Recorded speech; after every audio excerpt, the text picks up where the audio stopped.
¿Qué tal, amigos de Confesiones? Como siempre, como todas las semanas, para mí personalmente es un privilegio, un honor que nos permitan entrar a la intimidad de sus hogares o desde donde nos hagan el favor de vernos ahora con tantas plataformas disponibles, no solo a través de los canales de Tu Canal 10 en Quintana Roo, en Yucatán, en Campeche, a través de internet también en nuestra página www.tucanal10.com, a través de la aplicación que ya se puede descargar específicamente para tener la señal de nuestro canal. Y pues bueno, desde donde nos vean, como les decía, muchísimas gracias por compartir una emisión más de Confesiones. Un abrazo afectuoso a todos mis amigos de la cuenta de Twitter, @VázquezHandal. Por ahí, como siempre, nos estamos comunicando. Y hoy tengo mucho gusto en darle la bienvenida a uno de los más importantes dirigentes empresariales, me atrevería yo a decir, no solo de la ciudad de Mérida, sino de la península, por lo que representa la Cámara Nacional de Comercio de la ciudad de Mérida en el ámbito regional y bueno, hasta si me apuran, podría yo decirlo nacional. Ahorita lo vamos a platicar con su presidente, pero pues de aquí han salido, si no me falla la memoria, dos presidentes de la Confederación de Cámaras, pero de eso y de muchas cosas más vamos a platicar con el presidente de la Cámara de Comercio, Juan Manuel. Mucho gusto por tenerte aquí. Bueno, eres muy generoso con tus comentarios, ¿no? Inmerecidos totalmente. Pero pues sí, de la Cámara de Comercio como organización sí se puede ser un referente regional, no del presidente en turno. Que eso es precisamente lo que sucede con la organización de la Cámara. El presidente es una figura temporal, pasajera, es la voz del Consejo y en función de el Consejo es en la medida en la que las propuestas pasan por la Cámara de Comercio. Hoy tenemos la suerte, precisamente por eso es que te estás refiriendo así a la organización, de que hay un consejo de gente muy talentosa, con experiencia en el medio, y la gran riqueza de la Cámara de Comercio consiste en que representa a tres sectores de la economía terciaria, que es el comercio, los servicios y el turismo, y la composición de su consejo, de su comité directivo, enfoca todas estas disciplinas y de ahí que haya la gran fortaleza en cuanto a no solamente las opiniones, sino las líneas de acción que surgen de esta organización. Tuve la fortuna de empezar mi vida pública en la Cámara de Comercio, en este caso de Chetumal, como consejero, como secretario del Consejo, como vicepresidente, como presidente de la Comisión de Jóvenes Empresarios, que luego incluso me tocó presidirla a nivel nacional en Concanaco. Me queda claro que es una institución muy fuerte, con muchos valores, y además sumaría con un gran perfil ideológico. Pero independientemente de eso, el liderazgo personal que se da durante la gestión de cada presidente marca diferencias. Y te lo digo porque a pesar de que tú por modestia no quieras darle la importancia que eso requiere, como todo en la vida, hay presidentes buenos y hay presidentes que no son tan buenos. Hay algunos que dejan huella, hay algunos que trascienden en su paso durante su dirigencia, y hay otros que, pues lamentablemente, y no me refiero solo a Mérida, me refiero a todas las cámaras del país o a todas las cámaras empresariales, pues simplemente se limitan a cumplir. A lo que quería llegar es que independientemente de la importancia de la Canaco de Mérida, por el número de socios que aglutina, por la economía que representa la región, pues es un cargo de gran relevancia y evidentemente también esto va en la añadidura de la personalidad y de la forma de ser de quien dirige. Por eso tendría yo que preguntarte, evidentemente en ese sentido, y luego retomamos el tema ya más interno de la Cámara, ¿cómo definirías, si tuvieras que presentar a Juan Manuel López Campos y decir cuáles son sus características como presidente, no sé como dirigente? No sé qué hacer, José Manuel. Perdón, José Manuel. Bueno, es muy sencillo. Realmente la manera en la que estamos trabajando en la organización más bien es una coordinación de los esfuerzos. Incluso es muy representativo señalarte que de manera emblemática puedes tener en cuenta que existen tres vicepresidencias muy cercanas a la conducción de la Cámara, que son las de Comercio, la Vicepresidencia de Servicio y la Vicepresidencia de Turismo. No es que el presidente haga todo el trabajo, Claro. lo que nos compete es coordinarlo. Y en el caso, y adicionalmente en el comité directivo hay otras personas, te mencionaba, con talento y con un espíritu de servicio, que aportan muchísimo más de lo que yo pudiera hacer, o sea, de manera individual.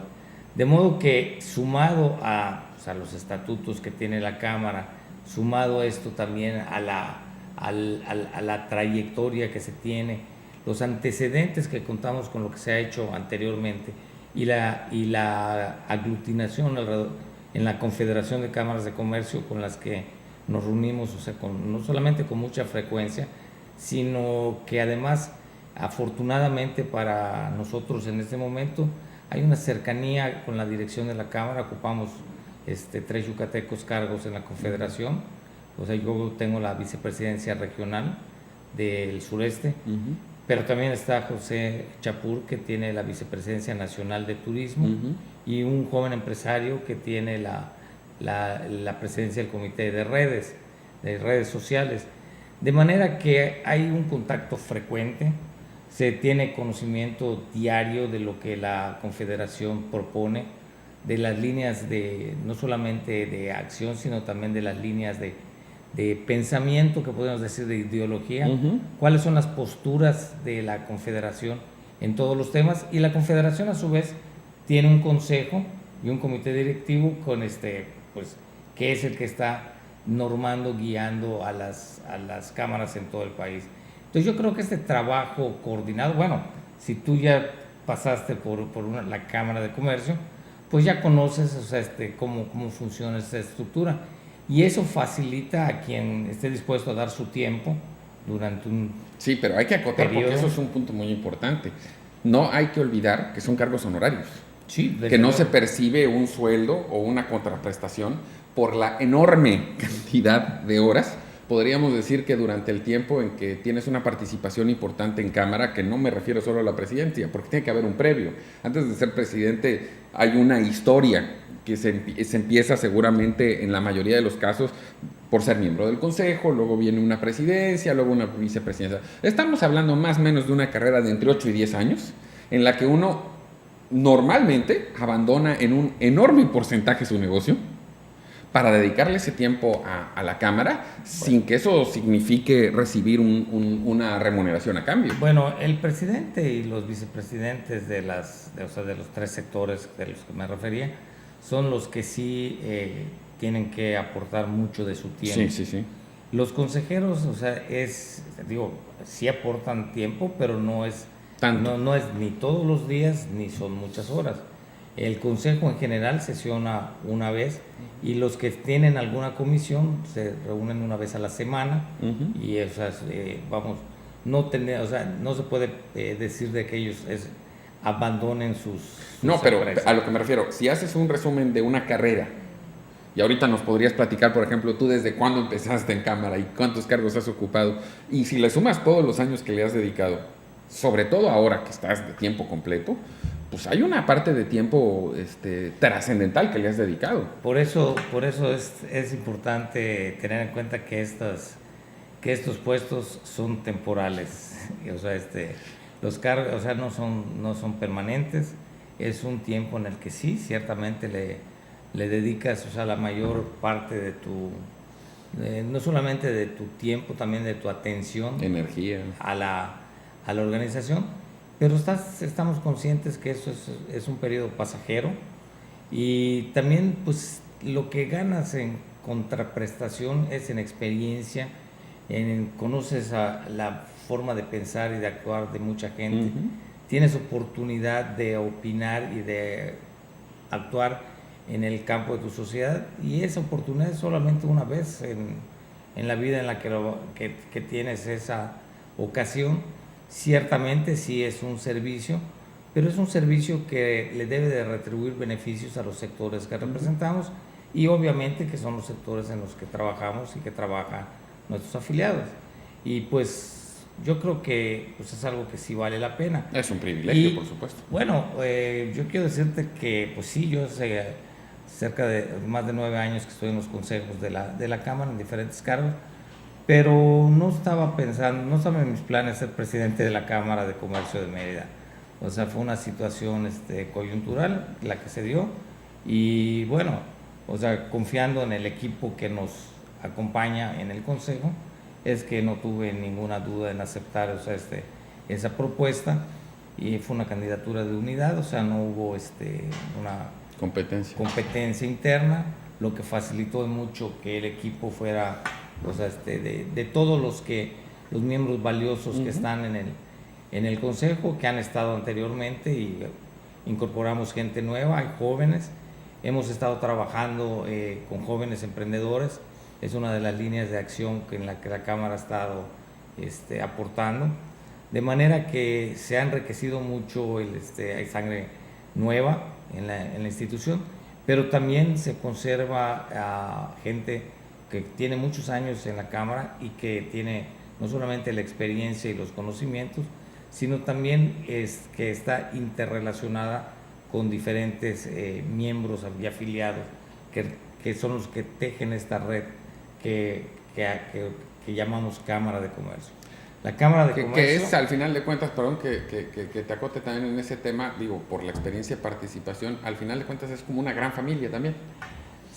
Sí, es una gran familia, pero es una gran familia que tiene que tener unas líneas definidas de acción. Y en ocasiones, pocas, pero que se dan, probablemente la decisión de la mayoría en un consejo no sea lo que tú pensabas o tú querías, pero finalmente es sobre lo que hay que seguir. Y eso es importante señalarlo porque el presidente, te mencionaba al inicio de esta plática, es la voz del consejo. Y en ocasiones, si el consejo decidiera algo distinto a lo que el presidente pensara o quisiera, pues el presidente no le quedaría otro remedio más que acatar, o sea, que transmitir eso y hacer lo suyo, o sea, independientemente del gusto o no que tuviera por la decisión que se toma, y así hay que entenderlo. Claro que pues sería también comprensible que si hubieran desacuerdos constantes entre un presidente y su consejo, pues la duración del encargo algo no estaría funcionando sería bien. previsible que deba de recortarse. Sí, vamos a ir rápidamente a un corte, no nos tardamos nada, y regresamos para seguir platicando con el presidente de la Cámara de Comercio de Mérida.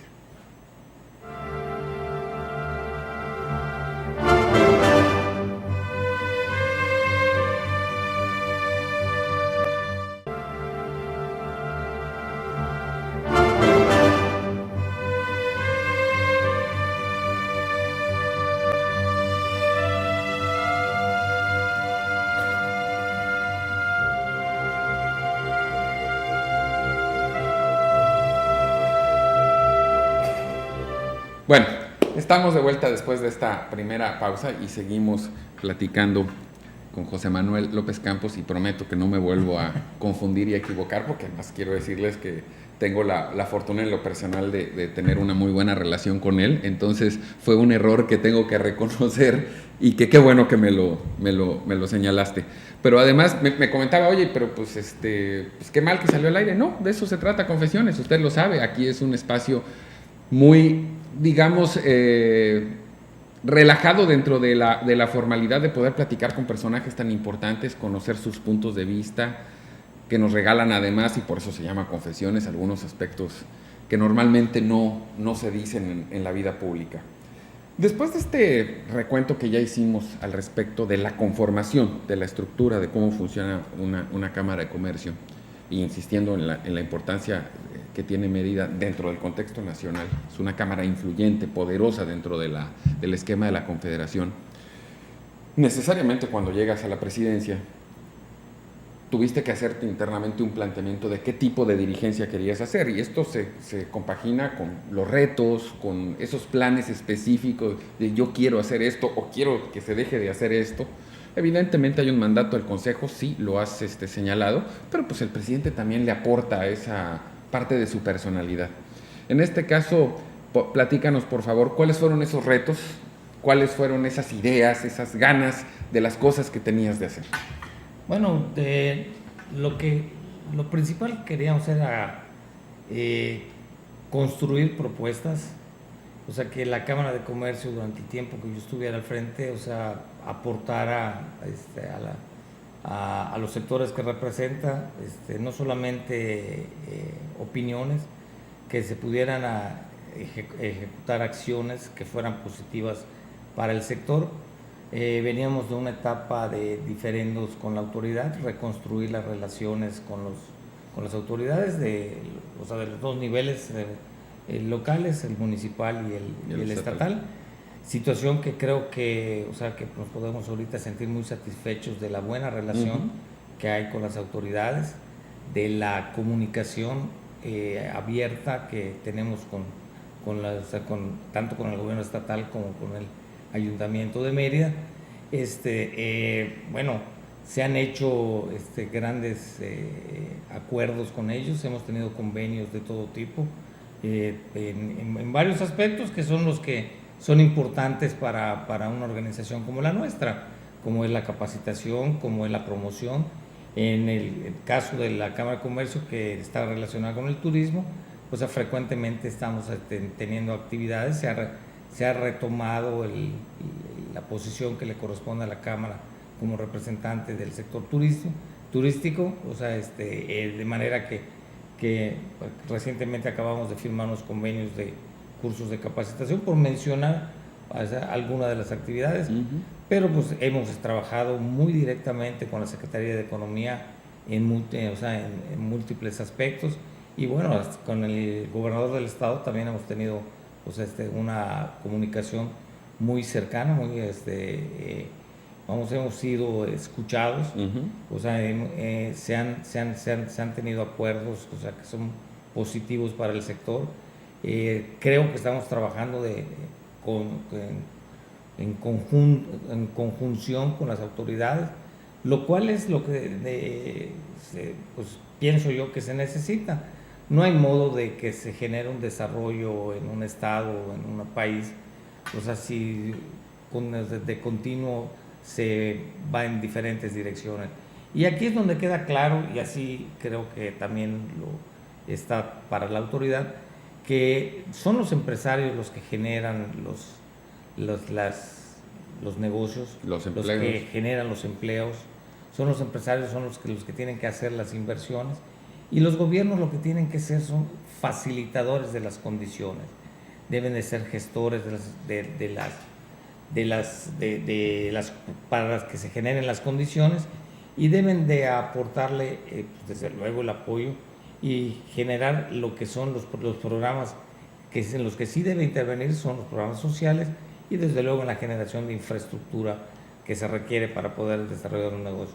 En la medida que una sociedad, o sea, conjuga estos dos factores, es en la misma medida en la que puede haber progreso.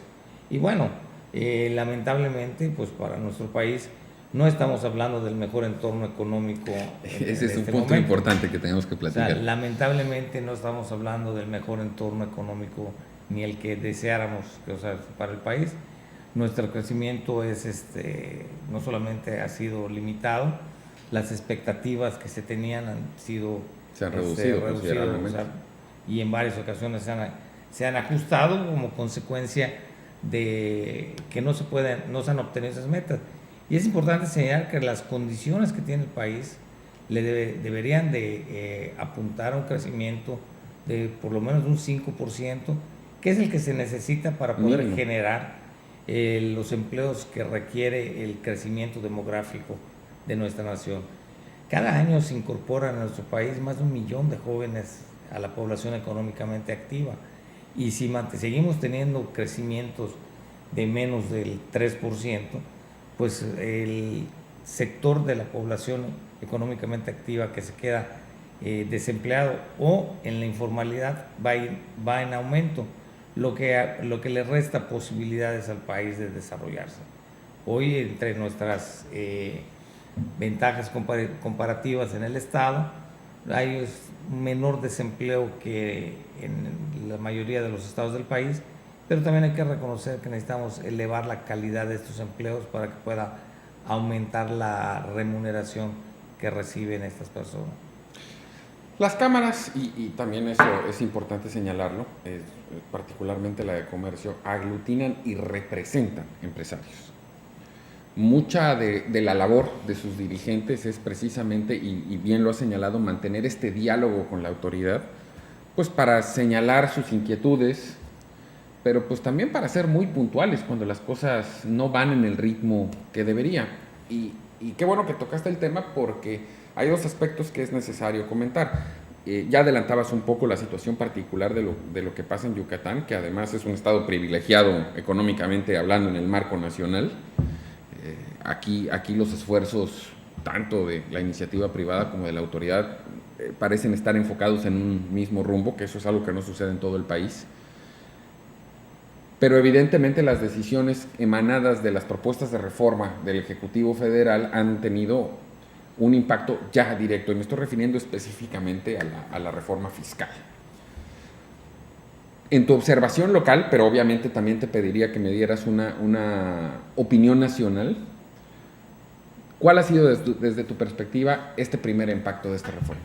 Bueno, el primer impacto es lo que se está reflejando en los números de los que hablamos hace un momento. El primer impacto ha sido de que se ha inhibido la inversión. O sea, lo dijimos cuando se estaban planteando las reformas. O sea, hoy sí podemos nosotros sostener que en su oportunidad, o sea, fuimos muy claros a nivel nacional, a Concanaco y otras cúpulas empresariales, manifestaron la preocupación de que este tipo de reforma, o sea, iba a frenar la inversión, y al frenarse la inversión, pues obviamente se detiene el crecimiento o disminuye la velocidad con la que crece el país, y en consecuencia los empleos, y si no hay consumo, tampoco hay generación de producción, y esto se vuelve un círculo vicioso, que es lo que en este momento ha cambiado los números de las expectativas de crecimiento. Pero tenemos que ver también, como cámaras, dos aspectos. Ciertamente que no estuvimos de acuerdo con muchas de las medidas. Ahora, y ahorita seguimos hablando en función de eso, pero también por otro lado tenemos que estar atentos a que nuestros afiliados no incurran en problemas mayores, y de ahí también el trabajo coordinado con las autoridades en el cumplimiento de lo que hoy es ley.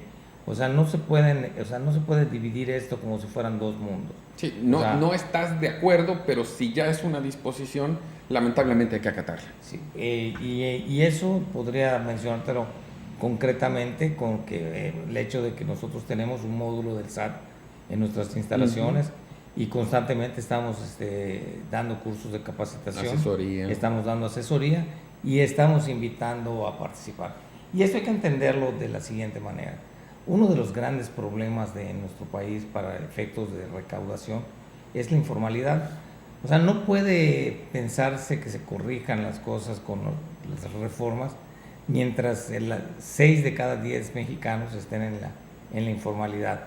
Entonces la carga tributaria pues se concentra en el 40% de la población económicamente activa, y eso hace que sea más pesado. De hecho, es una de las preocupaciones de la Cámara de Comercio, o históricamente hablando, es el combate a la informalidad, y esto se traduciría en un aumento de la base gravable, un aumento del número de mexicanos que sean contribuyentes, aspirando con esto a que no hayan nuevos aumentos en los impuestos, y de ser posible que se pudiera pensar en unas reducciones.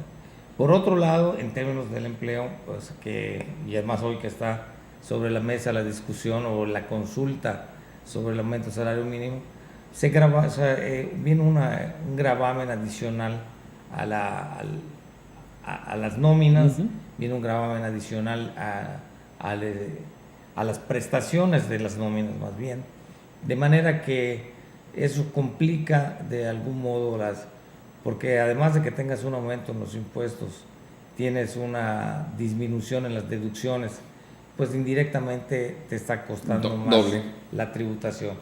Y bueno, la competencia hoy para la instalación de las empresas no es únicamente entre los estados de un mismo país. O sea, las grandes empresas pueden instalarse pueden moverse de una nación a otra Y sin lo ninguna hace. dificultad. Entonces, ese es el proceso de ajuste por el que estamos pasando. Ojalá y haya una flexibilidad. Estas reformas, bueno, no tal como quedaron, estamos conscientes que sí se requería hacer reformas. Algunas de ellas sí son muy positivas, como la reforma financiera, la reforma educativa, la reforma en telecomunicaciones, la reforma hacendaria. O sea, creemos que, pues por decirlo coloquialmente, se les pasó la mano. Entonces, se puede llegar a conseguir un efecto contrario al que se buscaba. O Sin sea, duda. porque si no hay inversión, si no hay crecimiento, pues ¿a quién le cobran los impuestos? O sea, los impuestos deben de pagarse en función de lo que se produce. Y ese es otro de los aspectos que habría que entender. O sea, es un planteamiento que, o sea, que permanentemente se ha manifestado. Sería mucho más fácil que se simplifiquen los impuestos, que la carga tributaria estuviera en el gasto y no en la inversión. O sea, que lo que tenga que pagar es lo que el consumo, en lo que tú gastas y no en lo que inviertes o en lo que produces. Porque de alguna manera se estaría castigando la productividad. Y lo que necesita nuestro país es precisamente Sí, y ser más competitivos. ser más productivo para poder ser competitivo con los demás países del mundo. Si los impuestos se orientaran al gasto, no importaría tanto que voluntaria o involuntariamente se pasaran al lado de la formalidad los que hoy están ajenos a ser contribuyentes. Y no importaría porque al estar consumiendo estarían pagando el impuesto. Automático. Entonces, la captación de los impuestos sería generalizada y eso podría ser estimulante para la inversión. Pero pues parece que políticamente no era rentable para Pues, quienes toman estas decisiones. Tengo mis dudas al respecto porque pues políticamente va a resultar todavía menos rentable para el régimen. Vienen elecciones federales intermedias el año que entra, cuando la mayoría de la gente va a estar a 2 o 3 meses de haber pagado su declaración anual antes de ir a las urnas, y el ambiente no va a ser muy favorable para el régimen. Pero no quisiera dar por concluida esta parte porque es muy interesante. Voy a interrumpir un momento para que vayamos a otro corte, pero de inmediato retomamos porque este es un tema altamente interesante. No nos tardamos nada.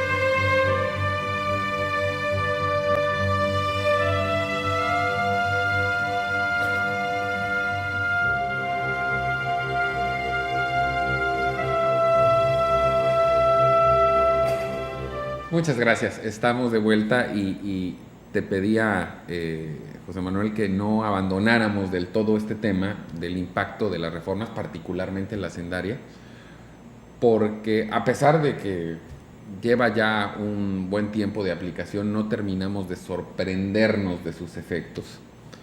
Y hace un momento hacías una reflexión al respecto de la informalidad, que ha sido, como bien lo dijiste, una lucha histórica del sector comercial y empresarial hacia su combate. Resulta que esto deriva en una reforma fiscal que pretende, por lo menos en el papel, combatir la informalidad, y por su conformación es la primera que la fomenta. Porque ahora, y tú decías que 6 de cada 10 mexicanos están en la informalidad, de esos otros 4, con la complejidad de la dinámica de la reforma, con lo caro que resulta para el empresario, pues la misma autoridad, no sé si inconsciente o conscientemente, está empujando a muchos sectores formales a dejar de serlo. E incluso no desde el punto de vista delictivo, si lo tomamos como tal, sino por una simple protección de sus intereses y de sobrevivencia económica. Sí, bueno, lo paradójico de esto es que precisamente lo que pretende estimular la reforma es la incorporación a un mayor número de causantes. incluso al desaparecer los regímenes especiales. Vamos a hablar del que tendría a los más pequeños contribuyentes, que es el del que se llamaba REPECO, sí, ¿cómo no? Que es el régimen de pequeños contribuyentes, que desaparece y es sustituido por uno que ahora se llama el régimen de incorporación fiscal, o RIF. Todas las personas que tengan ingresos de 2 millones de pesos hacia abajo quedan comprendidos en este sector, y todos los demás quedan en el régimen general. Entonces, la preocupación del sector empresarial es que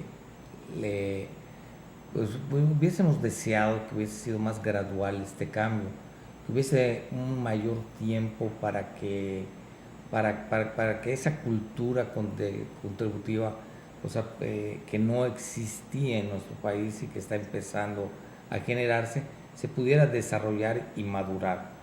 Lo que tememos es que las reformas fueron todas en simultáneo. La reforma hacendaria trajo consigo en la parte tributaria muchos cambios, pero muchos al mismo tiempo. El que era un pequeño contribuyente que iba a pagar una cuota, pues era tan simple como ir y recibir a cambio un comprobante en papel. Si estaba bien o no el monto que estaba pagando, pues es una de las cosas que se pudieron evaluar y ajustar.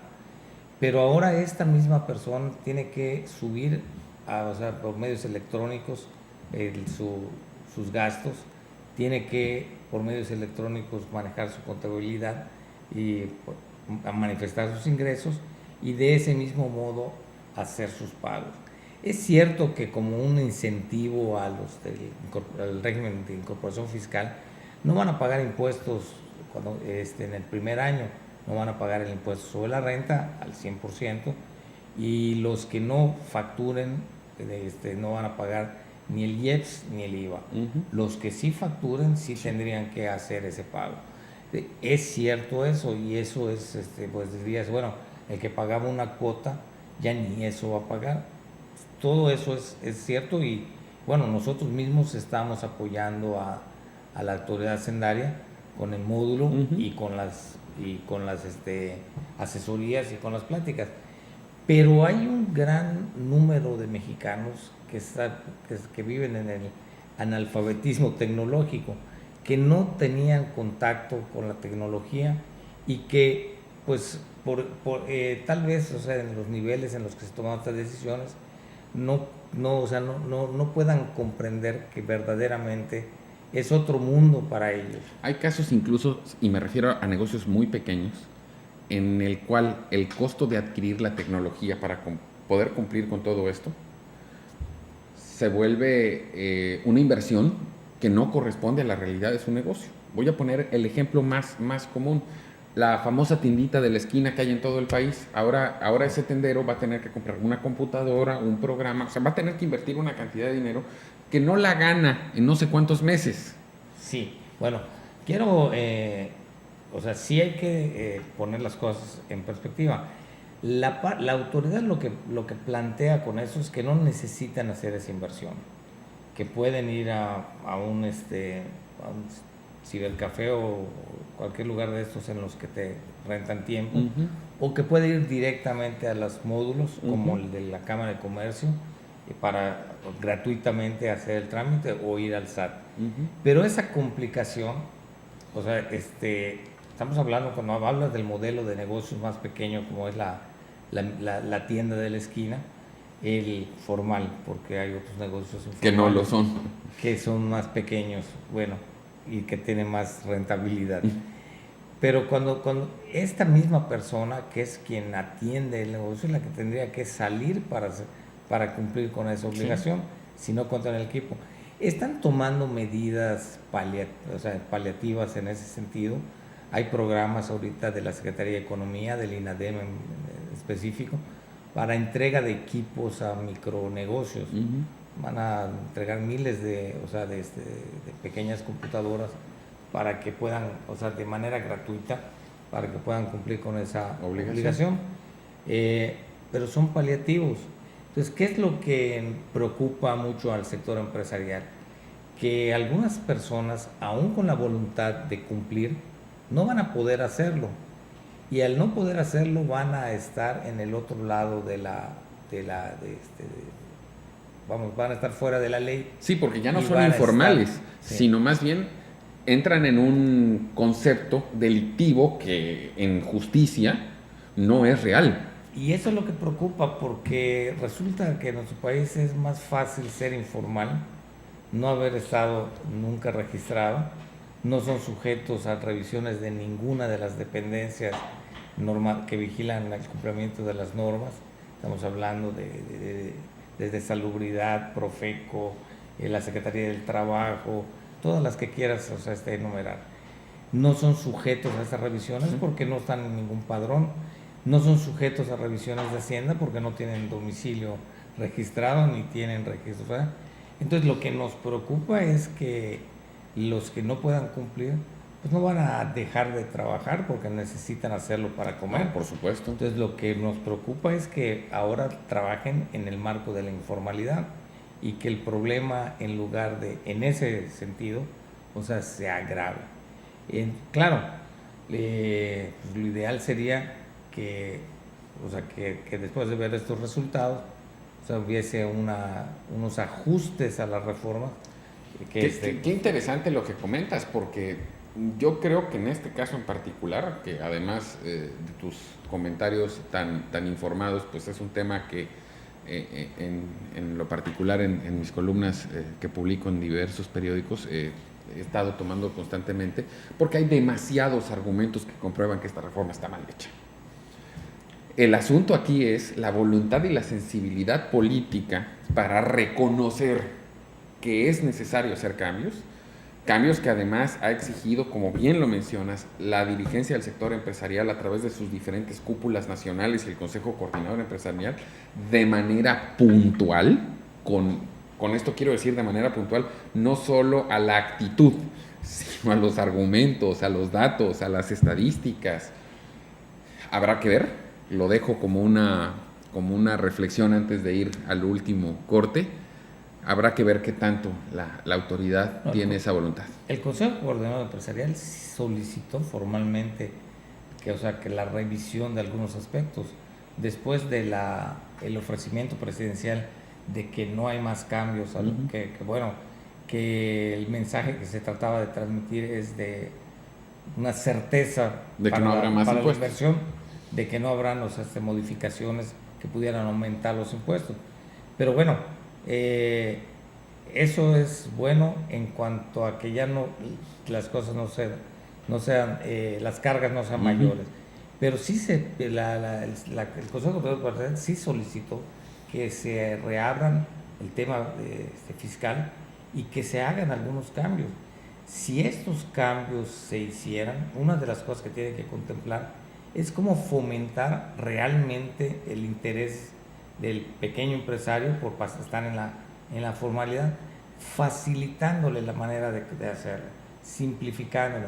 Realmente, pues me queda muy clara que la intención es buena, pero técnicamente no. Pero o sea, vamos, el modelo para nuestro país, creo que nos queda por el momento inalcanzable. Sí, no es el adecuado. O sea, por el momento es inalcanzable.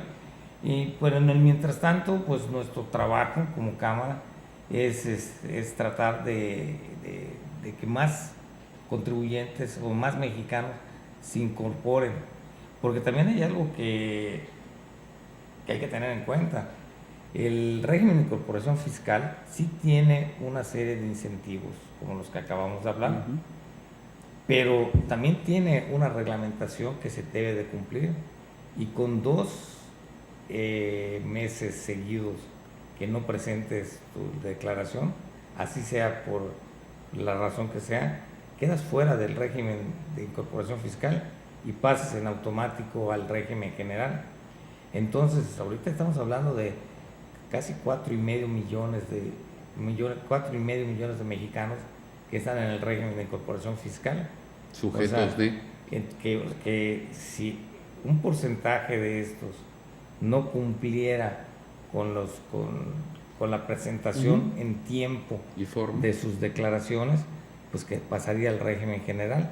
Y no me puedo imaginar el ejemplo que pusiste de un pequeño microcomerciante que tenga que llevar la contabilidad como la llevan las grandes empresas. Tendría las mismas obligaciones que tiene la más grande de las empresas que cotiza en bolsa. O sea, para efectos fiscales, tendría que llevar una contabilidad, necesitaría de un contador. Sí. Necesitaría de un contador y tendría que estar presentando, o sea, toda la información como la requieren las autoridades hacendarias. Entonces, es impensable que negocios de esa escala pudieran cumplir con estas obligaciones. Sí pienso que sería, o sea, que el país necesita, o sea, una flexibilidad en el tema fiscal, que debe de abrirse de nuevo a discusión el tema y que debe de buscarse, por lo menos en el régimen de incorporación fiscal, por lo menos una gradualidad en la aplicación de esta, porque ya ahorita está completamente en vigor.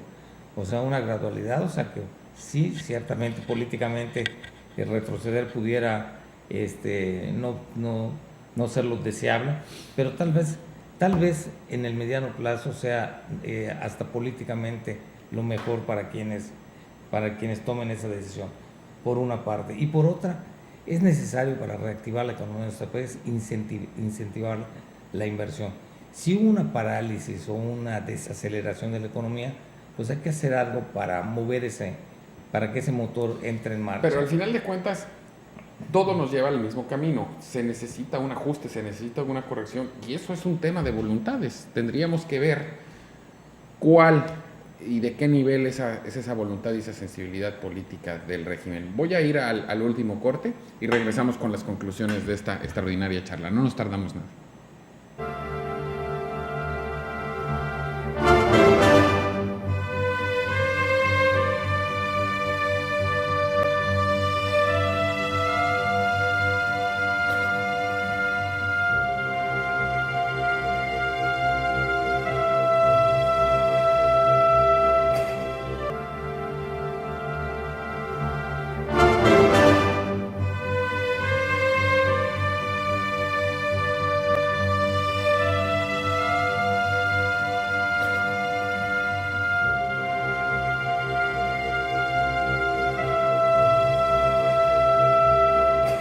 Bien, estamos en el último bloque de esta, siempre lo digo, no lo veo como una entrevista, sino de esta extraordinaria conversación con el presidente de la Cámara de Comercio de Mérida. Evidentemente nos hemos enfrascado en un tema que no solo tiene la mayor actualidad y que además es un tema de tu competencia inmediata y que en lo personal me apasiona mucho, pero que refleja una problemática nacional muy real.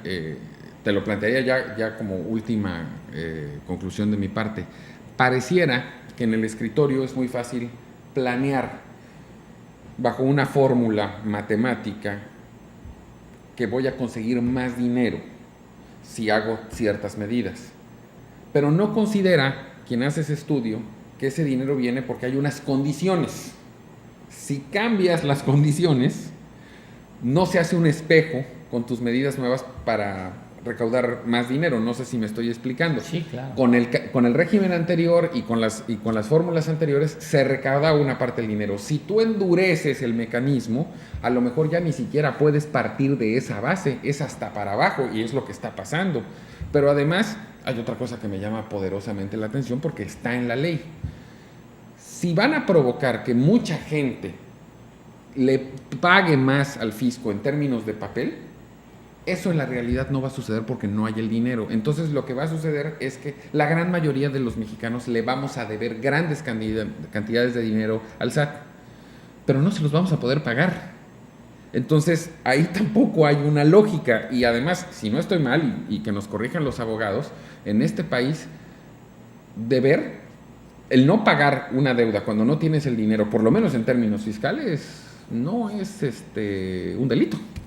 O sea, sí, lo debo, pero no tengo que pagarte. Bueno, hay que tener cuidado con eso, porque una cosa es no pagar los impuestos que generas, como es el impuesto sobre la renta, que son los propios, y otra cosa es no pagar los impuestos que retienes. Ujú. Los impuestos que retienes, como se supone que ya los recibiste, Sí, claro, claro. aunque tu flujo, como es el IVA, Ujú. aunque tu flujo no te permita, así tuvieras pérdidas y la misma pérdida hace que utilices ese dinero, ese sí es un delito. Sí, de acuerdo, pero vamos a suponer que no lo estaba poniendo así en el plano tan específico. Puede llegar a haber un caso en que, por decirlo de manera genérica, en el papel Hacienda diga, pues es que yo este mes debí de haber recaudado tanta cantidad de dinero, y en la vida real, eso documentalmente es cierto, pero la gente no tenga para pagarlo. Sí, yo a lo que me refería hace un momento. Y mi último comentario en ese sentido, digo, para aclarar a lo mejor mi mala explicación, es no me imagino tampoco al sistema de administración tributaria metiendo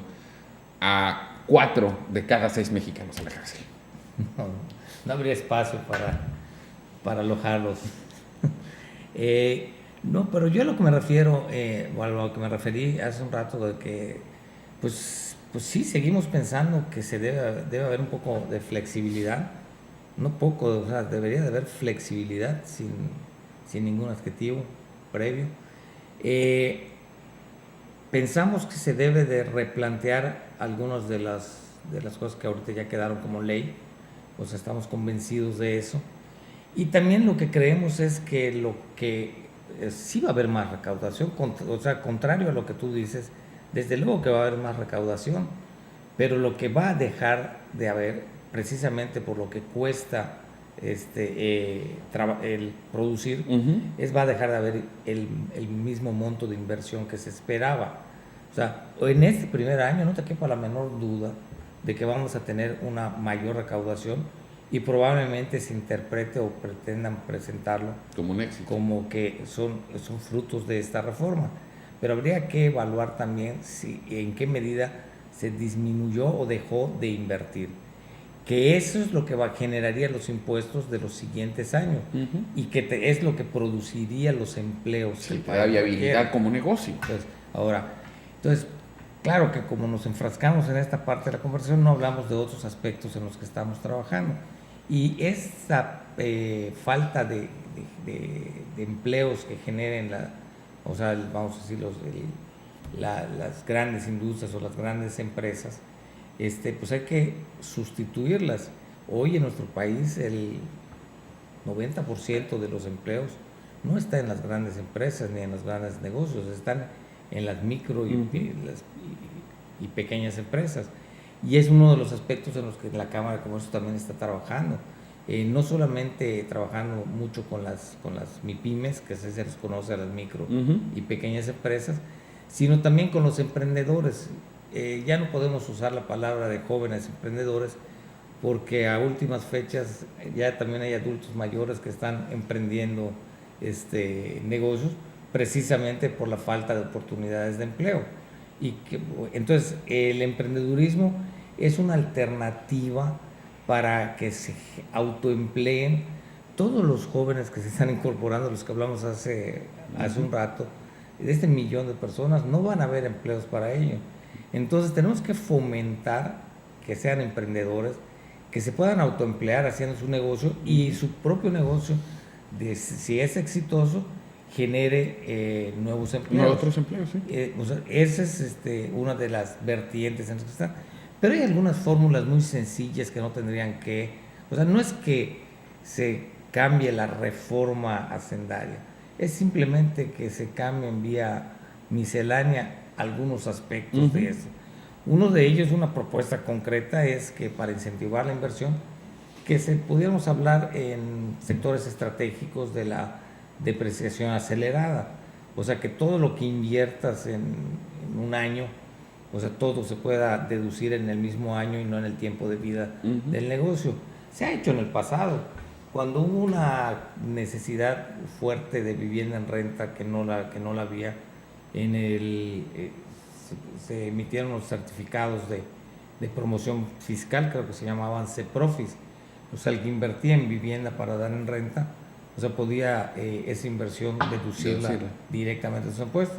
Entonces, si no va a haber un cambio tan grande como el que se requiere de gravar el consumo y no la inversión, que es el planteamiento con el que empezamos esta charla, pues por lo menos que hayan incentivos para la inversión, como pueden ser o sea, la depreciación acelerada, que pueda haber una mayor deducibilidad sobre las prestaciones, que se regrese a ese esquema, porque hay algunas inconsistencias que son, ya no digamos inexplicables, injustificables. Pues el Seguro Social es deficitario. Pues el Seguro Social con las cuotas que cobra no alcanza a cubrir, y menos si con un estudio actuarial, o sea, la gran carga de pasivo laboral que está acumulando, las pensiones que va a tener que pagar. Y eso está pasando en todo el mundo. ¿Qué está sucediendo? Los cálculos se hicieron cuando el promedio de vida era de 50 años y hoy el promedio de vida es de 70 años. Así que los tiempos en los que puede estar pensionado un trabajador puede ser mayor que el tiempo que haya trabajado. O sea, hay 30 años de trabajo y termina con la persona con 45, 50 años de edad. Si empezó a los 20 y va a vivir otros 30 años, o sea, o más. O sea, que va a estar pensionado más tiempo del que trabajó. Ese es un problema estructural, ese es un problema que tienen todos los países y que desde luego hay que resolver. Pero ahora entre los incentivos que reciben los del régimen de corrupción fiscal, es que ellos pagan la mitad de la cuota del Seguro Social. Bueno, es positivo para la incorporación fiscal, pero le están dejando un hueco más grande al Seguro Social, y también lo están haciendo con el Infonavit. Para los que se vayan a incorporar al régimen fiscal del RIF, ellos tienen media cuota de Seguro Social y media cuota de Infonavit. Entonces, ese tipo de inconsistencias. Bueno, si fue necesario aumentar el costo de la seguridad social, restándole, o sea, elementos, las prestaciones, pues obviamente no puedes entender que reciba menos cuotas a quienes les va a tener que dar el mismo servicio que al que pague la cuota completa. Y como varias cosas. O sea, pensamos que debe de hacerse una reconsideración sobre el gravamen de las prestaciones, porque a final de cuentas quienes dejaron de percibirlas son los trabajadores. Sí. O sea, los grandes, quienes más han sufrido por estos cambios han sido quienes menos tienen, porque las empresas que ya no pueden deducir una prestación, las empresas grandes, pues dejaron de darlas o se las aumentaron al sueldo, y al aumentársela al sueldo, el trabajador ya paga un impuesto que antes no pagaba. Entonces, pues sobre eso es lo que estamos convencidos que debe de seguirse dialogando con la autoridad, y ojalá en ese sentido se hagan esos cambios. Lo que es muy positivo es que organismos tan serios, además tan reconocidos por la propia sociedad, no solo me refiero a sus socios, a sus miembros activos, sigan dando esta lucha, sigan defendiendo no solo el interés de sus agremiados, sino el interés general. Al final de cuentas, y lo dejaba yo como una reflexión, todo esto dependerá de la sensibilidad y de la voluntad del gobierno para darse cuenta de lo que eso significa. Me da la sensación de que nos quedamos con muchos temas por platicar, por muchas cosas más que seguir desarrollando. Lamentablemente, pues el espacio del tiempo en televisión es reducido, pero no quiero despedirnos sin agradecerte encarecidamente tu presencia, esta extraordinaria charla. La disfruté mucho en lo personal, es un tema que apasiona, pero sobre todo también agradecerte que nos hayas permitido compartir con nuestro auditorio de Canal 10 en los 3 estados, en Yucatán, Campeche y Quintana Roo, todos estos conceptos, tu compromiso, tu convicción, que es muy evidente, y pues bueno, finalmente agradecerte que hayas estado aquí. Bueno, vamos a tener que tener otra Se nos charla, quedaron muchos temas. porque de lo que no hablamos son de los planes de la Cámara de Comercio. Hablamos de temas financieros y fiscales, y no hablamos de los planes de la Cámara de Comercio. Pues quedamos emplazados. Estábamos hablando de la Cámara de Comercio en los próximos meses tiene proyectos que son muy interesantes, como las campañas de poner atención al centro, ven al centro y gana. Nuestra Expo Feria de Comercio, que es la más grande del sureste. El año pasado la visitaron más de 300,000 personas.